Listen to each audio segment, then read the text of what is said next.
Então, muito bem, pessoal. Nós vamos trabalhar hoje com relação aos benefícios por incapacidade no âmbito do regime geral de previdência social. Vou deixar salientado aqui que essas aulas são gravadas, né, para posterior utilização, seja nas nossas redes sociais, seja também para o nosso grupo de alunos. A partir do momento que você participa, você autoriza a sua gravação de imagem e ou voz. Caso você não tenha interesse em compartilhar, né, a sua imagem, você pode manter a sua câmera fechada, tá ok? As perguntas podem ser realizadas aqui no chat e, ao final da explanação, eu vou abrir um tempinho aí para a gente poder conversar e tirar suas dúvidas na medida aí daquilo que a gente conhecer, ok?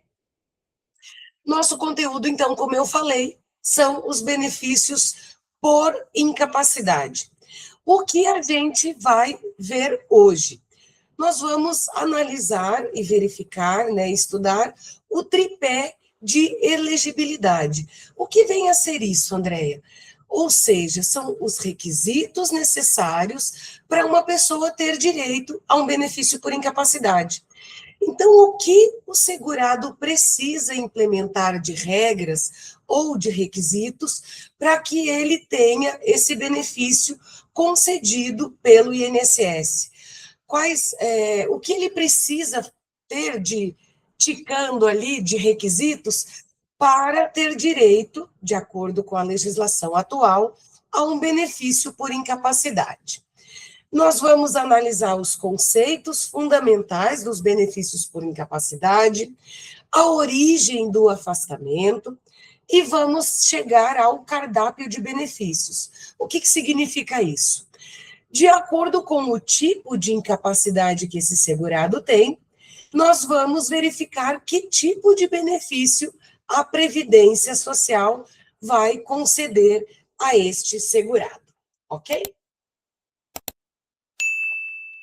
Então, nós vamos começar a nossa explanação falando sobre os requisitos necessários a um benefício por incapacidade. Então, como o próprio nome diz, para que uma pessoa tenha direito a um benefício do INSS decorrente da incapacidade, nós precisamos de um requisito primordial, ou seja, ele precisa, de fato, ser um segurado da Previdência Social. O que significa isso? Ele precisa ter um vínculo com o INSS. E como essa pessoa tem um vínculo com a Previdência Social? Através de contribuições. Então, ele precisa realizar pagamento de contribuição.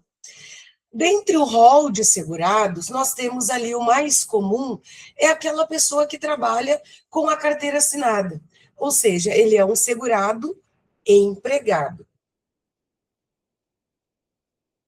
Temos ainda outras modalidades de segurado, ou seja, o contribuinte individual, que pode ser aquela pessoa que paga um carnezinho, né? Ou aquela pessoa que tem uma empresa. Então, ele recolhe a sua contribuição através de um prolabore. Então, ele é titular de uma empresa, sócio de uma empresa, faz a retirada de prolabore e, sobre esse valor, ele recolhe uma contribuição previdenciária. Temos ainda também a possibilidade do segurado facultativo, ou seja, aquela pessoa que não exerce atividade laborativa, mas ele quer contribuir para a Previdência. Então, como o próprio nome diz, o facultativo é uma faculdade, é uma opção dele realizar esse pagamento para, posteriormente, fazer jus a algum tipo de benefício, certo? Então, o segurado facultativo é conhecido como a dona de casa, a contribuição da dona de casa. Ou seja, ela não exerce uma atividade formal, ela não recebe salário por conta do exercício da sua atividade, mas ela quer se tornar uma segurada da Previdência. Então, é possível também que os estudantes, eles podem contribuir nessa modalidade. Então, de acordo com o seu pagamento de contribuição, você se torna um segurado da Previdência. Andréia, eu nunca contribuí para a Previdência. Eu posso ter um benefício da Previdência? Não, você não vai poder ter benefício previdenciário. Aí o cliente chega no seu escritório e diz assim: o meu vizinho nunca contribuiu, o filho do meu vizinho é uma criança, nunca trabalhou e ele tem um benefício porque ele tem uma determinada incapacidade. Então, aí nós estamos falando de um benefício assistencial, que não entra aqui no rol, no objeto de estudo desta aula, certo? Então, o benefício da lei da assistência social é uma outra modalidade, não é um benefício previdenciário. Então, ele não entra aqui no escopo da nossa aula de hoje, certo? Além de ser um segurado da Previdência, essa pessoa precisa de outros dois requisitos. Ou seja, ela tem que ter a carência, que é um número mínimo de contribuições, e ela precisa ter uma incapacidade. Que tipo de incapacidade? Aquela que impossibilita essa pessoa de exercer a sua atividade, seja atividade habitual ou uma incapacidade total que impeça ela de exercer qualquer tipo de incapacidade.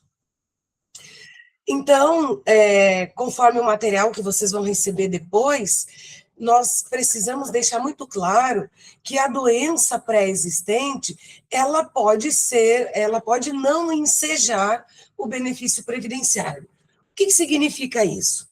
Vamos imaginar que você já tem uma incapacidade, você já tem uma doença, e você resolve, por conta disso, começar a pagar a sua contribuição, para que, se essa doença se agravar, posteriormente você ter direito a um benefício.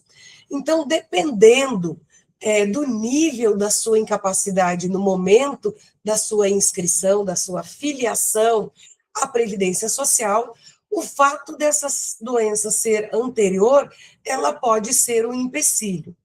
Por quê? No momento da realização da perícia, o médico vai analisar a sua incapacidade e a sua doença.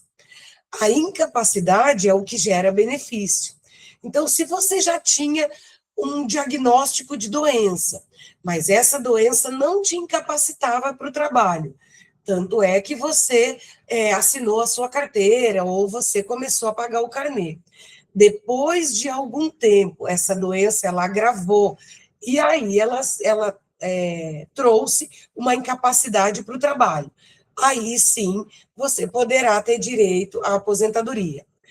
De outra banda, caso a sua incapacidade for constatada pela perícia antes do ingresso ou do reingresso na Previdência, você pode, então, ter o seu benefício negado, salvo ali algumas exceções que deverão ser analisadas no caso concreto. Tá ok, pessoal? Vou voltar aqui, então, e compartilhar a minha tela com vocês. A incapacidade para o trabalho, ela... Janela, vamos compartilhar aqui. Ela vai ser de algumas modalidades que a gente vai ver aqui na sequência. Então, o primeiro pilar, ser um segurado. Segurado é o vínculo jurídico entre a pessoa e a Previdência Social, ou seja, ela precisa estar coberta por este seguro. Andréia, a pessoa trabalhou de carteira assinada, foi demitida. E depois dessa demissão, ela teve um acidente. Ela vai perder o direito dela? Então, nós temos aqui que avaliar alguns requisitos da manutenção da qualidade de segurado. Então, o que a legislação me diz? Que durante 12 meses após a cessação do vínculo ou a cessação das contribuições, você mantém todos os direitos como se segurado fosse.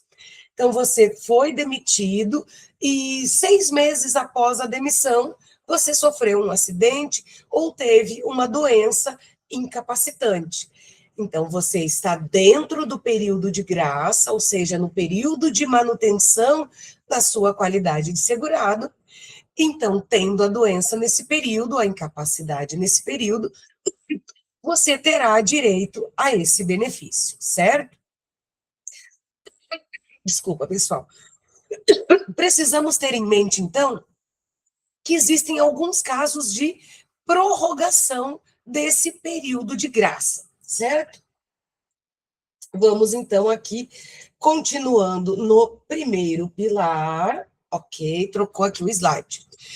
12 meses após a cessação das contribuições, ok, isso é a regra geral para todo mundo, com exceção do segurado facultativo, que ele mantém essa qualidade de segurado por 6 meses após a cessação das contribuições.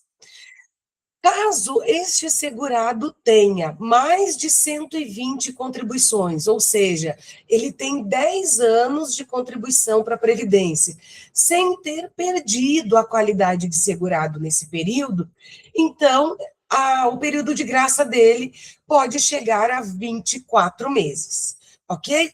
Tenho 10 anos de contribuição, no período desses 10 anos, eu tive intervalos, mas nenhum desses intervalos foi superior à perda da qualidade de segurado. Então, eu ganhei 12 meses aí, certo? E esses dois períodos, tanto os 12 meses quanto os 24 meses, eles podem ainda ser acrescidos de 12 meses, caso o segurado comprove desemprego. Então, normalmente, um segurado empregado, ele tinha, antigamente, um carimbinho na carteira de trabalho, dizendo que ele foi a uma empresa, seja o Cine, né, que é a empresa estatal, ou alguma outra agência, procurando emprego. O que significa isso na prática? Ele demonstrou que ele foi até um determinado lugar, que ele esteve à procura de uma colocação, mas ele não conseguiu. Outra forma que era muito utilizado era a comprovação do seguro-desemprego, ou seja, ele saiu da empresa, começou a receber o seguro-desemprego, só o fato de ter esse recebimento faria a comprovação do desemprego para fins desse acréscimo de 12 meses, certo? Então, a jurisprudência ela tem flexibilizado isso, nós não vamos entrar nesses detalhes, porque isso é questão de caso específico. O que nós precisamos ter em mente? Via de regra, 12 meses para todos os segurados, exceto o facultativo. 24 meses para quem tem mais de 10 anos de contribuição sem ter perdido a qualidade de segurado. E ele pode ter um bônus de mais um ano, caso ele comprove o desemprego. Tá ok, pessoal? Nosso segundo pilar, então, é a carência. Quando eu estiver olhando aqui para o lado, que eu não estiver diretamente na câmera, estou consultando as nossas anotações para verificar se estamos aí no mesmo material que vocês estão recebendo. Tá ok, meninas? A carência, então, como eu disse, reforçando aqui, é um número mínimo de contribuições que o segurado precisa ter para fazer jus a um determinado benefício. É uma espécie de período de qualificação, como no seguro, como no plano de saúde. A regra geral, então, são 12 meses, ou seja, ele precisa ter 12 contribuições mensais para, então, ele fazer jus a um benefício por incapacidade. Esse conceito vem lá nos artigos 24 e 25 da Lei número 8.213, de 1991, e é a legislação que ampara os benefícios por incapacidade. Se ocorre a perda da qualidade de segurado, ou seja, a pessoa ficou mais de 12 meses sem contribuição e ela não comprova o desemprego e nem os 10 anos sem a perda da qualidade de segurado. Ela precisa ter um número mínimo de contribuições após o reingresso, após o reinício. Ou seja, nós tivemos ali um segurado que foi demitido, e a gente observa que faz mais de 12 meses que ele já está sem vínculo com a Previdência. Ele tem pouco tempo de contribuição, menos de 10 anos, e por algum motivo ele não comprova esse desemprego. Para que ele recupere a qualidade de segurado, ele precisa ter um número mínimo de contribuições. E esse número mínimo, ele varia de acordo com a alteração da norma, certo? Então, nós temos uma tabelinha, ela será disponibilizada para vocês, certo? Então, de acordo com a mudança da legislação, é o número de meses que esse segurado vai precisar ter de contribuição para ter configurado o reingresso, ou seja, recuperada a sua qualidade de segurado. Então, nós temos ali vários períodos, eu não vou me alongar aqui lendo essa tabela que será disponibilizada para vocês, mas, por exemplo, nós temos ali um período da legislação que é de 4 meses, um outro período da legislação que é de 6 meses e um outro período curto de 12 meses. Então, até 2016, que é a redação original da Lei 8.213, era 1/3 da carência, ou seja, o segurado precisava contribuir por 4 meses em dia, né, ou ter um registro na carteira, né, como CLT, por mais de 4 meses, ou pagar 4 meses de carnezinho em dia, para ter recuperado a qualidade de segurado. Então, conforme teve alteração na legislação, esse período mudou. Então, durante o vigor de alguma norma ou de alguma medida provisória, vai ficar valendo um tempo maior ou menor. Tá ok, pessoal? E nós temos ali ainda, dentro do segundo pilar, casos em que essa carência pode ser isentada. Então, em caso de acidente de qualquer natureza, você não precisa ter carência, mas você precisa comprovar que é um segurado. Então, são duas figuras, dois conceitos que eles não se misturam. Ser segurado é uma situação, ter carência é outra situação. Ser segurado é manter vínculo com a Previdência Social. Carência é o número mínimo de contribuições dentro do tempo. Então, vamos imaginar que eu assinei a minha carteira no dia 10 de janeiro, certo? E eu não tenho contribuição anterior. Eu tenho apenas uma contribuição, né? Nós estamos aí na primeira semana de fevereiro de 2026, eu tenho uma contribuição menos de 30 dias, e eu sofro um acidente. Então, eu sou um segurado, por quê? Porque a minha carteira está assinada, eu tenho um vínculo jurídico com a Previdência Social, mas eu ainda não tenho a carência de 12 meses. Como eu sofri um acidente, então essa carência ela vai ser isentada. Então, eu terei direito a um benefício se esse acidente gerou uma incapacidade para o trabalho. Ok, pessoal? Doenças do trabalho, doença originada no exercício da minha atividade, acidente do trabalho ou acidente no percurso, também geram essa isenção de carência, ou seja, eu estou isenta de comprovar um número mínimo de contribuições, seja no ingresso ou no reingresso, certo? E as doenças graves, desde que essa doença, né, seja comprovada após a filiação. Então, eu não posso ter um diagnóstico de uma doença grave, depois que eu descobri a doença, eu vou e me vinculo à Previdência. Isso não está amparado. A isenção da carência eu não preciso ter 12 meses de contribuição para uma doença grave, diagnosticada, comprovada após a minha filiação, certo? Se essa doença foi anterior ao meu vínculo, então é outro requisito, é outra situação. Certo, pessoal? E agora nós temos aqui, então, a cereja do bolo, ou seja, o item principal quando a gente fala de incapacidade. O fato gerador para a concessão de um benefício por incapacidade, né, sendo aqui redundante, é a incapacidade para o trabalho.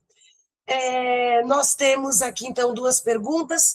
Doutora Márcia, sim, eu vou compartilhar com vocês esta apresentação, certo? A gente tem aqui uma lista, né, do pessoal que se inscreveu e de quem foi autorizado participar. Nós vamos compartilhar esse material. E essas doenças graves, doutora Alessandra, nós temos um rol que é as mesmas doenças, perdão, lá que dá isenção do imposto de renda. Eu vou pegar essa norma, porque eu não lembro ela de cabeça agora, e eu compartilho com vocês lá dentro do grupo VIP, tá ok? Então, eu vou colocar a norma, né, que fala sobre essa isenção, e compartilho com vocês lá o artigo. Então, a fundamentação com relação à incapacidade, nós temos ali os artigos 42, 59, 62 e 86 da Lei 8.213 de 1991. Doutora Márcia, muito obrigada. Essa é as doenças, né? Então, é o link lá do Gov, se vocês conseguem acesso, já economizou aqui, né, o tempo da professora. Então, tem o link ali que a doutora Márcia compartilhou, muito obrigada, com esse rol de doenças. Então, de quando em quando, o governo, né, ele vai reeditando essa norma e vai incluindo ou excluindo doenças. Então, isso é muito importante, porque nós vamos ter ali esse rol, ele vai embasar a grande invalidez, que nós vamos ver daqui a pouco, tem relação com a isenção do imposto de renda. Então, esse rol ele é bastante importante para nós aqui. E, de acordo com a jurisprudência, né, ele é um rol taxativo. Mas isso é assunto para outra aula, certo? Então, o que vem a ser incapacidade? É um evento previsto em lei que ele dá origem ou causa ao benefício. Essa incapacidade, ela é específica de acordo com o tipo de benefício. Falei para vocês lá no início que nós temos um fato gerador e nós temos um cardápio de benefícios. Ou seja, nós temos vários benefícios, vários tipos de benefícios previdenciários. Então, de acordo com a forma desta incapacidade, seja do tempo ou seja do grau de incapacidade, é algum desses benefícios que eu farei jus. Então, nós teremos tempo de duração, grau de incapacitação, e de acordo com isso, nós vamos olhar dentro do rol, deste cardápio de benefícios da Previdência, qual deles se enquadra na minha modalidade e no tempo da minha incapacidade. Tá ok? Então, a regra geral é incapacidade para o trabalho. Nós temos aqui, então, a incapacidade e a doença. Então, nós precisamos ter em mente aqui alguns conceitos que eles, embora pareçam semelhantes, sob a ótica da Previdência Social, eles têm diferenças que podem ser muito grandes. Então, doença não é a mesma coisa que incapacidade, que não é a mesma coisa que deficiência e não é a mesma coisa que invalidez. Então, são conceitos diferentes que também sejam prestações previdenciárias diferentes. Então, os benefícios da Previdência Social, eles, via de regra, não serão concedidos por conta de uma doença, por conta de um simples diagnóstico. Nós precisamos, enquanto aqui operadores do direito previdenciário, comprovar para a Previdência, ou no caso dos advogados, precisam comprovar lá em juízo, que esta doença, ela gera uma incapacidade para o trabalho, que este segurado, ele não tem condições de realizar aquela atividade que garante o sustento. Por quê? Porque os benefícios da Previdência têm por objetivo, o escopo principal é garantir uma renda quando ele está privado da renda do trabalho dele, ok? Então, como está escrito ali no nosso material, a doença por si só não é fato gerador do benefício previdenciário, certo? Aí, voltando aqui, ou adentrando um pouquinho na Previdência, nós vamos falar dos tipos de incapacidade, certo? Então, nós precisamos ter 4 quadrantes, certo? Então, imagina aqui, 1, 2, 3 e 4. Essa doença, no quadrante superior, ela pode ser temporária, aqui em cima, ou permanente. Então, de acordo com o tempo de duração, ela pode ser temporária, me repito, ou permanente. O que significa isso? Uma incapacidade temporária é aquela que tem um prazo para recuperação. Ou seja, uma pessoa teve um problema X e precisou enfaixar ou engessar a perna ou o braço. Então, de acordo com o prognóstico médico, ela vai ficar com este membro imobilizado por X meses. Depois disso, ela vai poder exercer o trabalho dela normalmente. Então, nós temos uma incapacidade por tempo determinado. Ela vai ficar afastada do trabalho por 3, 4, 5 meses, enquanto se recupera, e depois ela volta para o mesmo trabalho que ela exercia. Ela vai conseguir realizar as funções dela normalmente, como ela realizava antes desse problema de saúde. Aí nós temos uma incapacidade temporária. O que vem a ser uma incapacidade permanente? É aquela incapacidade em que não existe, de acordo com a medicina atual, um prognóstico de recuperação a curto, né, médio prazo, e de acordo com o que o médico, com o que a medicina conhece hoje, não existe recuperação para essa pessoa. Então, ela é permanente, ela é longuíssimo prazo, certo? Então, eu não vou poder exercer uma atividade que me garanta o meu sustento por um longo prazo, certo? Ou ela pode ser um diagnóstico quando o médico diz é irreversível. O quadro desta pessoa, deste segurado, seja no aspecto físico, seja no aspecto mental, psicológico, então é um quadro irreversível. Não existe a possibilidade dessa pessoa recuperar, né, a capacidade intelectual, mental ou física. Ok, pessoal? Sim, eu tiro eventualmente a apresentação para que a gente possa oscilar. Então, na gravação, aparece um pouco mais a professora de vocês aqui, tá ok, pessoal? Nós temos, então, uma incapacidade que ela pode ser total ou parcial, temporária ou permanente, certo? Temporária por pouco tempo, permanente por um longo tempo ou para sempre. Parcial, eu tive comprometimento de apenas parte da minha capacidade laboral. Ou seja, eu não consigo exercer a atividade que normalmente eu exerço, mas eu não estou totalmente incapacitada. Eu estou, por exemplo, temporariamente em uma cadeira de rodas, mas eu consigo me comunicar, eu consigo me alimentar, eu consigo exercer outras atividades, certo?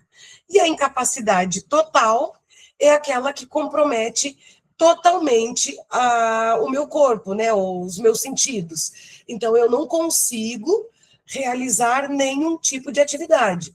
E mesmo sendo uma incapacidade total, ela pode ser temporária ou permanente. Então, por exemplo, eu posso estar totalmente incapacitada, mas depois de um tempo eu posso recuperar total ou parcialmente a minha capacidade, perdão.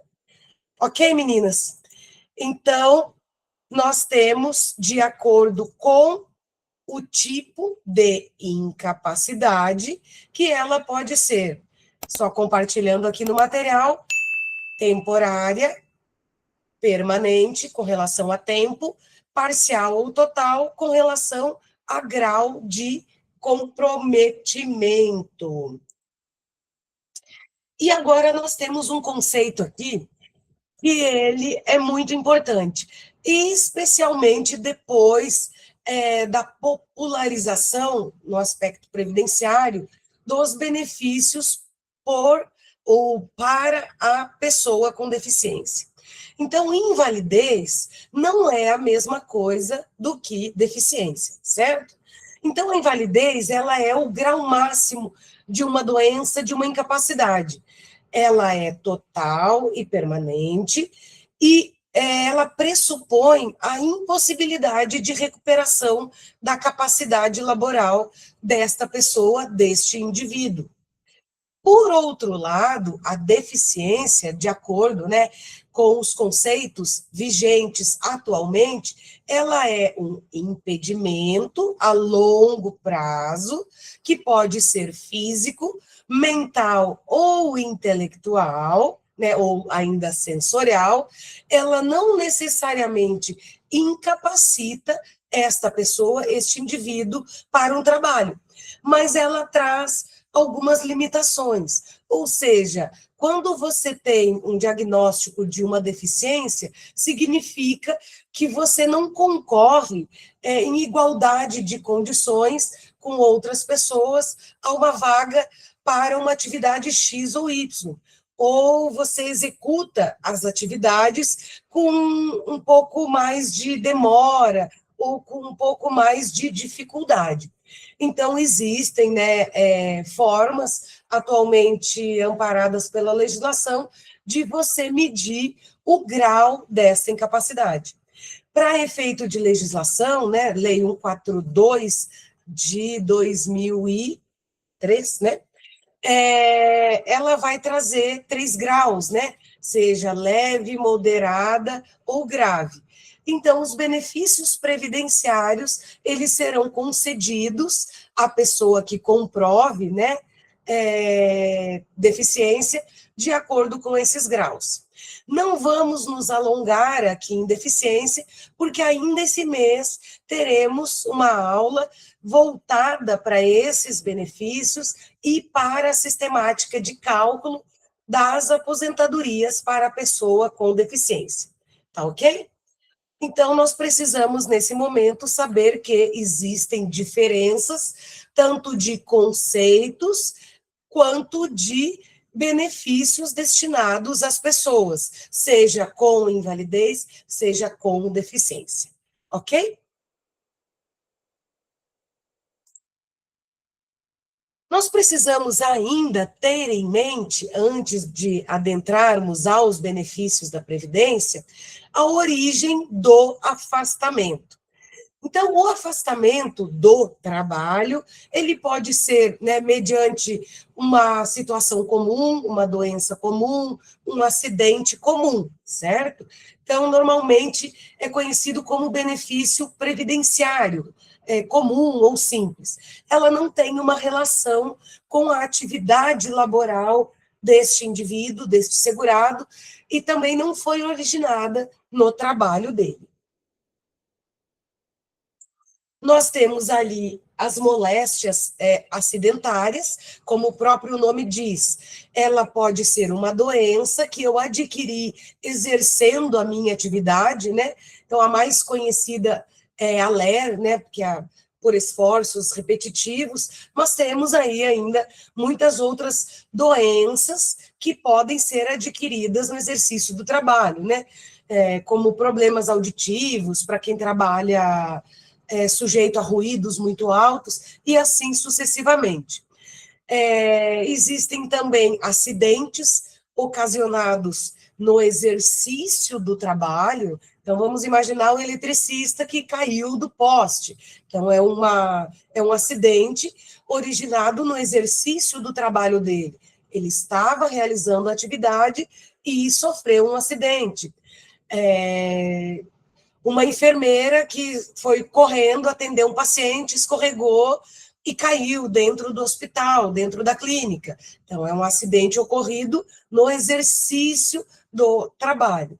E existe também o acidente de percurso, que é aquele ocorrido no trajeto de casa ao trabalho, do trabalho até em casa. Então, esse tipo de incapacidade, ele gera um benefício previdenciário com alguns requisitos um pouco diferentes. Então, inclusive com relação ao valor da renda, que nós vamos ver em seguida.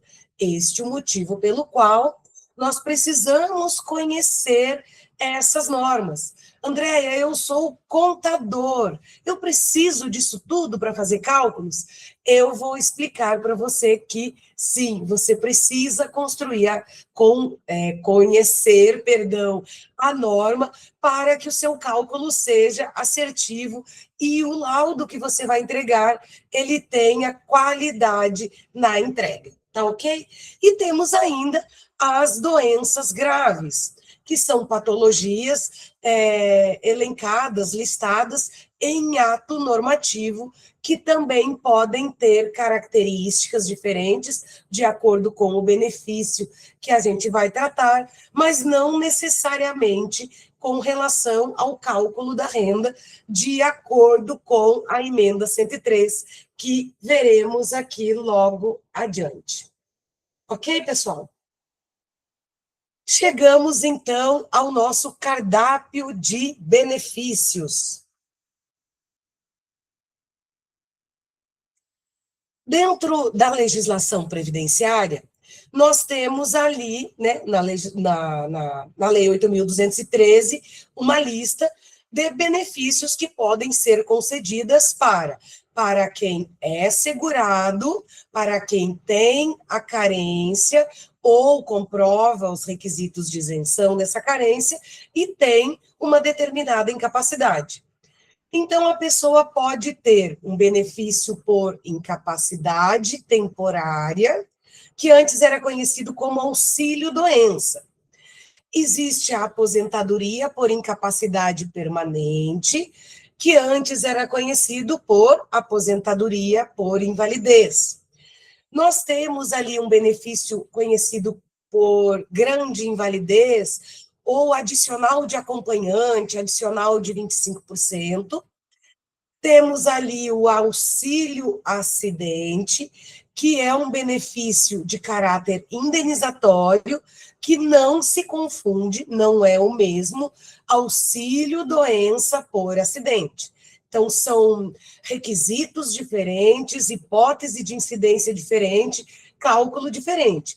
Então, o auxílio doença acidentário, como era conhecido antes da reforma, e o auxílio acidente são benefícios totalmente diferentes.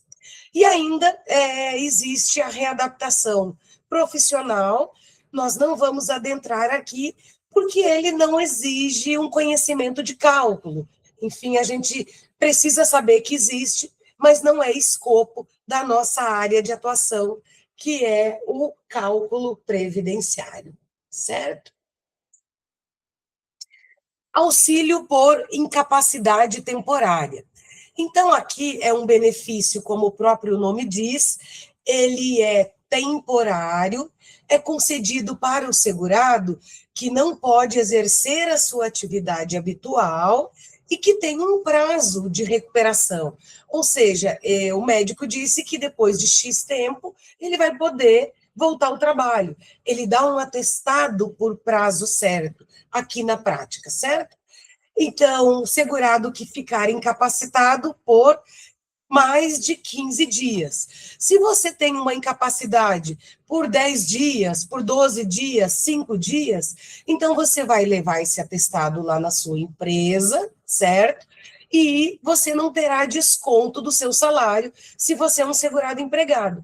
Então, a Previdência, ela vai pagar o benefício para você a partir do 16º dia de afastamento. O valor da renda mensal inicial será de 91% da média de todas as remunerações a partir de julho de 1994.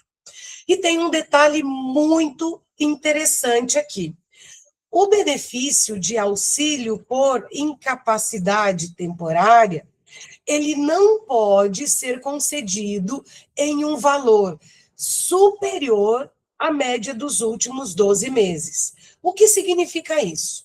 Vamos imaginar um segurado que tem um salário mais alto, lá em 95, 98, 2000, 2015, e por algum motivo, nos últimos 12 meses, ele reduziu essa remuneração. Ou seja, ou ele ficou desempregado e está pagando um carnê na base de um salário mínimo, ou ele saiu de um emprego com renda mais alta e agora está em uma outra colocação. Enfim, nós vamos fazer o cálculo da média global e vamos anotar aqui do lado. Depois a gente vai apurar a média dos últimos 12 meses. Se essa média for menor do que a média global, ele vai receber essa média menor. O que significa isso? Por mais que eu tenha uma média desses últimos 30 anos, quase 32 anos, mais alta, a minha renda será paga pela Previdência em valor limitado à minha situação atual, ou seja, aos últimos 12 meses. Então, este benefício temporário de auxílio por incapacidade temporária terá renda mensal de 91% da média salarial do segurado. Repetindo, limitado à média dos últimos 12 meses. Fundamentação legal deste benefício, artigos 59 a 63 da Lei de Benefícios da Previdência Social. Temos depois aqui o segundo benefício, que é a aposentadoria por incapacidade permanente. É aquele benefício que antigamente era conhecido como aposentadoria por invalidez. É concedido ao segurado que tem uma incapacidade total e permanente, ou seja, lá no tempo ela é para sempre, né? Ou seja, permanentemente incapaz e totalmente incapaz. Então, ele não pode exercer a atividade habitual dele, aquele emprego que ele tem hoje, aquela atividade laboral que ele exerce hoje, e também não pode ser readaptado para uma outra função. Então, ele está, como o próprio nome diz ali, total e permanentemente incapacitado. Ele tem uma invalidez para o trabalho, ou seja, e para todas as funções. Não necessariamente para todas as funções, mas para o exercício de atividade que renda, que lhe dê uma remuneração, que possa exercer uma atividade laboral. E aqui está o grande problema da reforma da Previdência. Esta aposentadoria, que antes era conhecida como aposentadoria por invalidez, ela tem um coeficiente de cálculo de 60% da média salarial, desde julho de 94, para o segurado que tenha 20 anos de contribuição ou menos. Se for uma mulher, aos 15 anos de contribuição. Esta pessoa terá um acréscimo de 2% para cada ano. Acima dos 20, se homem, acima dos 15, se mulher. De modo que essa pessoa só terá 100% da sua média quando tiver 40 anos de contribuição, se for um homem, ou 35 anos de contribuição, se for uma mulher. Então, o que vai acontecer? Se você tem um cliente que está lá recebendo auxílio por incapacidade temporária, e ele tem ali 10 anos de contribuição, 12 anos de contribuição, ficou um tempo no benefício por incapacidade. Caso ele passe por uma perícia que constate que ele está inválido, total e permanentemente incapaz para o exercício de qualquer atividade, é possível que a renda dele da aposentadoria por incapacidade permanente seja menor que a renda do benefício por incapacidade temporária. Me explico. Vamos imaginar que você faz a média salarial de um segurado desde julho de 94 até hoje, e que esta média seja R$ 1.000, só para título de exemplo, certo? Então, ele teria 91% lá no auxílio incapacidade, ele teria uma renda de R$ 910. Não estamos considerando o salário mínimo, é só para efeito de entendimento do valor. Ele está lá recebendo esses R$ 910, supondo que isso fosse mais que um salário mínimo. Como ele tem menos de 15 ou 20 anos de contribuição, e ele foi constatado como total e permanentemente incapaz para o trabalho, desta média, que seria R$ 1.000, ele teria direito a 60%. Então, ele vai cessar a renda de 910 e vai passar a receber R$ 600. Então, você faça essa proporção em valores mais altos. Se ele tem R$ 5.000, ele recebe 91% disso, que daria 4 mil e pouco. Se ele tiver 60%, 5 vezes 30, ele passaria a receber R$ 3.000. Então, ele sairia de 4 mil e pouco para R$ 3.000, certo? Então, a aposentadoria por invalidez, hoje a aposentadoria por incapacidade permanente, pode gerar uma perda de renda para o seu cliente. Então, a gente precisa ter isso muito claro na hora de fazer o atendimento e de explicar para ele que, se ocorrer essa constatação de incapacidade total, ele pode ter uma redução no valor da renda. Caso a incapacidade, aqui está o pulo do gato, caso essa incapacidade total e permanente, ela seja de origem acidentária, ou seja, ocasionada por uma moléstia profissional, ou de um acidente, doença no trabalho, ou de percurso, então o segurado, a segurada, terá direito a 100% da média, independentemente do tempo de contribuição. Pode ser que ele tenha 1 ano, 2 anos de contribuição. Foi constatado que a incapacidade é decorrente de doença do trabalho ou um acidente do trabalho, terá direito a 100%. Andréia, a doença grave dá direito a esse 100%? Não. Então, o artigo 26 da emenda 103, ele deixa isso muito claro. O 100% é exclusivo para quem teve uma incapacidade originada do trabalho, ou do exercício do trabalho, ou de acidente no trabalho, ou acidente no percurso.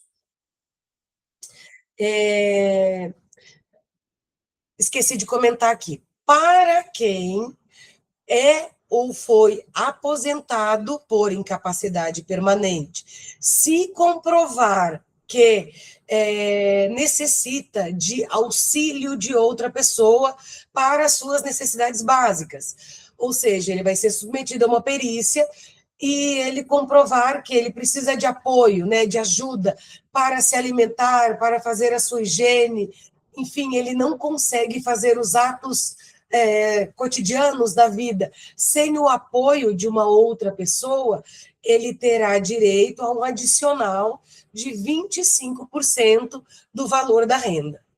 Então, é um benefício concedido exclusivamente para quem tem aposentadoria por incapacidade permanente e ele pode ser concedido mesmo que este segurado tenha uma renda próxima ou no valor do teto máximo. O que significa isso? Se o valor da sua renda de aposentadoria por incapacidade permanente, somado a esse adicional de 25%, ultrapassar o teto máximo, não há corte, não há impedimento.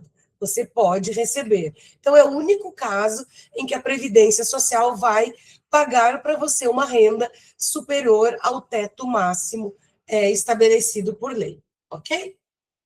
E temos, então, aqui, já nos encaminhando para o finalzinho dessa nossa aula, o benefício de auxílio acidente. Este é um benefício que tem caráter indenizatório, ele não é substitutivo da renda mensal do trabalho deste segurado, então ele pode ser pago em valor menor a um salário mínimo. Ele é concedido à razão de 50% da média. E o que o segurado precisa comprovar para ter direito a este benefício indenizatório? Ele precisa comprovar que a incapacidade dele é parcial e permanente. Ou seja, ele ficou afastado por um tempo, ele pode voltar ao trabalho, mas não necessariamente na mesma atividade. E se ele volta para a mesma atividade, ele tem restrições, ele não consegue exercer essa atividade ou no mesmo tempo que ele exercia, ou com o mesmo grau de facilidade que ele exercia antes. Então, ele tem uma limitação a longo prazo que não vai ser revertida, ou seja, essa incapacidade parcial, ela tem um caráter de irreversibilidade. Então, para sempre, ele vai ficar com essa limitação, mas ele pode exercer alguma outra atividade. Então, ele vai trabalhar, vai poder ter registro na carteira e vai receber esse benefício do INSS, até o momento que ele aposentar em uma outra modalidade, seja por incapacidade permanente de uma outra moléstia, ou algum benefício decorrente do tempo ou da idade. Ok? Então, esse benefício pode ser concedido em valor inferior ao mínimo, ele tem caráter indenizatório, pode ser cumulado com salário, e ele é concedido quando existe consolidação das sequelas de um acidente. Então, nós temos aqui que a professora conseguiu cumprir o tempo dela com maestria, exatamente o tempo da aula, mas caso vocês tenham dúvidas, eu vou abrir aqui uns 10 minutinhos para que a gente possa sanar dúvidas sobre essa explanação. Não vamos trabalhar com casos concretos, né? Porque não é o intuito dessa aula, não vamos analisar situação de cliente X ou Y, mas com relação ao que a gente trabalhou hoje, eu vou abrir para perguntas. Doutora Alessandra pergunta: o monocular, como é feito o cálculo para ele? Bom, se nós estivermos trabalhando com uma aposentadoria por incapacidade permanente, ou seja, se esse problema dele for diagnosticado como total e permanente, o que tem algumas restrições, ele vai entrar lá no cálculo da aposentadoria antes conhecida por invalidez. Agora, se a gente for para o enquadramento da deficiência, o cálculo será das aposentadorias da pessoa com deficiência, que são outras regras. De acordo com o grau, né, da deficiência dele, seja leve, grave ou moderado, será feito o enquadramento, será o tempo necessário que ele precisará comprovar, e também o cálculo segue, nós vamos falar numa aula específica sobre isso, aos dispositivos da emenda 103, resguardando a LC 142. Então, tem discussão com relação ao cálculo da aposentadoria da pessoa com deficiência. Por quê? Porque o INSS está fazendo cálculo da média de todas as remunerações, e nós temos ali uma permissão constitucional para que seja feita a média dos 80% maiores. E deve ser concedido a razão de 100% desta média. Nós vamos falar bem detalhadamente sobre isso numa próxima aula. Eu não sei se é na próxima semana ou daqui 15 dias, mas eu compartilho com vocês ali a nossa agenda. Vamos trabalhar com esse benefício especificamente. Se o beneficiário perdeu a condição de segurado, existe alguma forma dele conseguir recuperar ou tem um máximo de tempo? Então, vamos imaginar que você estava lá trabalhando com carteira assinada e passou um ano sem contribuir. Em tese, perdeu a qualidade de segurado porque você não tem mais de 10 anos e também não comprova o desemprego. Ok. Então, para que você recupere a qualidade de segurado, via de regra, certo? Na redação original da 8.213, você precisava de 1/3 da carência. Se nós estivermos trabalhando com benefício por incapacidade, sabendo que a carência é de 12 meses, 1/3 dessa carência são 4 meses. Então, o que você precisa? Voltar a recolher por 4 meses nesse período, certo? E aí você recupera a sua qualidade de segurado, para efeito de benefício por incapacidade. Aqui no material de vocês, deixa eu ver aqui se eu consigo compartilhar, tem uma tabelinha. Então, de acordo com a norma, então até julho de 2016, eram 4 meses o prazo para recuperação da qualidade,